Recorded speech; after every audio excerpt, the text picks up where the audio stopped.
আমার টুট্টু বাড়িতে আসার পর প্রচুর গিফট পেয়েছে, কিন্তু ওর মায়ের তরফ থেকে কোনো গিফট তখনও পেয়ে ওঠেনি।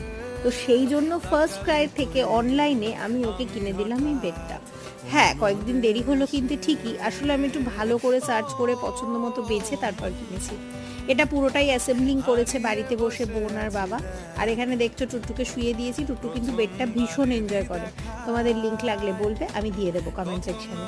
তো দোলনা আসার আনন্দে একটু অরুণ আইসক্রিম খাচ্ছিলাম, আর সেদিনই সন্ধ্যাবেলা বেরিয়ে গেছিলাম ভিভো V50 পারচেস করতে। আমি আগেও বলেছি যে আগের ফোনটা আমার একদম পছন্দের ফোন ছিল না, তো আমি ভিভো V50 ফোনটা পারচেস করে ভীষণ ভীষণ খুশি, আর ফিডব্যাকও ভীষণ ভালো। একটা জিনিস কি জানো তো, শখ পূরণ করতে জানতে হয়।